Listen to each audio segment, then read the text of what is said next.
Hola, soy el profesor Luis Alfaro, profesor ordinario de la Pontificia Universidad Católica del Perú, y en esta ocasión, gracias a la invitación de JUS 360, quiero conversar con ustedes uno de los temas que a mi consideración es de alta relevancia. El tema en cuestión es la necesidad de distinguir entre pluralidad de instancias y derecho a la impugnación. Es un tema importante, decía, porque en el lenguaje jurídico, sobre todo en la literatura procesal, uno puede encontrar mención a ambas categorías, ¿no? Ambos derechos fundamentales utilizadas de manera sinónimas, como si fuesen lo mismo en realidad. O algunas veces también uno lo encuentra la mención como si la impugnación o el derecho a la impugnación estaría contenido dentro de la pluralidad de instancias, ¿no? Entonces, en el lenguaje jurídico, jurisprudencial, teórico, ¿no? En la doctrina, hay en algunas ocasiones esta confusión. Por tanto, creo que es necesario hacer esta distinción, ¿no? Entonces, comencemos. Este es el estado de las cosas que podemos apreciar, pero en rigor, pluralidad de instancia, como todos conocemos, es un derecho fundamental de tipo procesal reconocido expresamente en la Constitución, pero que supone que el Estado tenga el deber de crear al menos dos instancias, ¿no? De hecho, en muchas sentencias del Tribunal Constitucional se ha precisado de que cuando se habla de pluralidad de instancias se hace referencia a al menos dos instancias, o como máximo dos instancias, ¿no? En coincidencia con lo que en algunos textos procesales hablan de doble instancia también, ¿no? Entonces, sería pluralidad aquel deber que tiene el Estado de establecer al menos dos instancias para la revisión del caso, de un caso determinado, ¿no? Entonces el Estado, a través del legislador, debe, a través de si de ser el caso, reformas legales, quizás no puede haber procesos, por tanto, de más de dos instancias, o mejor, no puede haber proceso de una sola instancia, ¿no? Aunque curiosamente en el caso de procesos constitucionales de inconstitucionalidad existe, por ejemplo, hay un proceso de única instancia, ¿ok? Pero para efectos conceptuales esa sería la idea de pluralidad de instancia, que es la que más conocida es.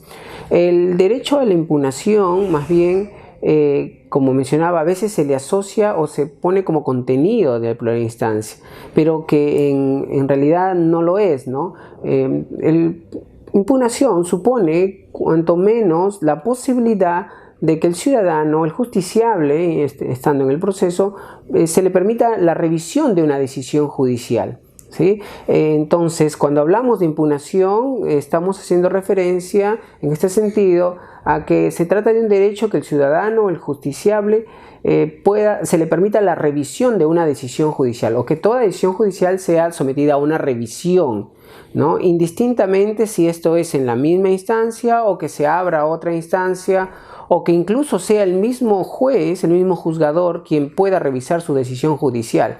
Entonces, dichas estos dos conceptos, podemos apreciar que, por ejemplo, no siempre toda impugnación genera otra instancia. Entonces, si confundimos impugnación con pluralidad, supondría en todo caso que toda impugnación abre otra instancia, y esto en definitiva no es así, o al menos no en todos los recursos, no necesariamente es así, ¿no? Esto sí se ve claramente en el conocido recurso de apelación, pero no en otros recursos que se consideran como recursos horizontales, ¿no?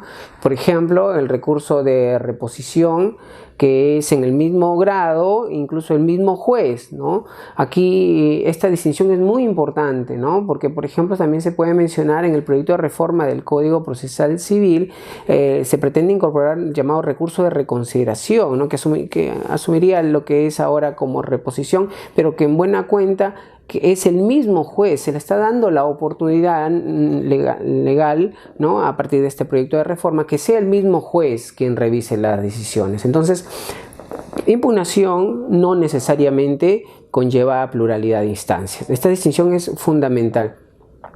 Ahora, pero también en esta búsqueda por distinguir impugnación y pluralidad, es importante mencionar que pese que no es muy tratado con la rigurosidad del caso, cuando se habla de impugnación, en realidad estamos frente a un derecho fundamental procesal.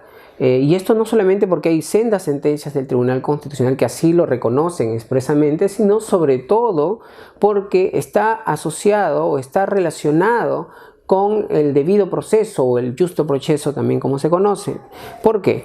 Veamos, la idea de la impugnación como derecho fundamental supone que las decisiones judiciales no sean simplemente un momento final del proceso en donde se resuelva a partir de criterios o sistemas o modelos no racionales, ¿no? Subjetivistas, discrecionales, intimistas de repente de la decisión, sino que más bien la idea de un derecho a la impugnación está asociada con una concepción racional de la decisión judicial, o mejor, una concepción racional de la motivación de la decisión judicial, sobre todo la motivación sobre los hechos, ¿no? Entonces, esto significa que el derecho a la impugnación en relación a esta concepción racional de la prueba, pero también de la decisión judicial, beneficia a que la decisión, contribuye mejor a que la decisión judicial se aproxime a una decisión judicial con características de justa, ¿no? O correcta, mejor, ¿no? Entonces, ¿por qué? Porque él permite que el ciudadano, el justiciable, realice un control intersubjetivo de estas decisiones judiciales. Dicho en otros términos, si asociamos este propósito de la prueba, pero también del proceso, en relación a la impugnación, significaría de que el derecho a la impugnación maximiza las posibilidades de una decisión certera, ¿no? De una decisión que se aproxime a la búsqueda de la verdad, ¿no? Por el contrario, también lo que genera este reconocimiento a la impugnación es que minimiza los riesgos de error. Claro, mientras más se abre la posibilidad de revisión de una decisión judicial, entonces lo que hace es reducir las posibilidades de error de una decisión judicial. ¿Okay? Entonces aquí podremos discutir sobre incluso su contenido esencial y otros elementos, pero lo cierto es que hay una vinculación necesaria entre derecho fundamental a la prueba y finalidad o propósito del proceso mismo incluso, ¿no? Entonces estos son los comentarios que quería hacer sobre al menos reflexiones generales sobre esta distinción de pluralidad y derecho a la impugnación. Muchísimas gracias.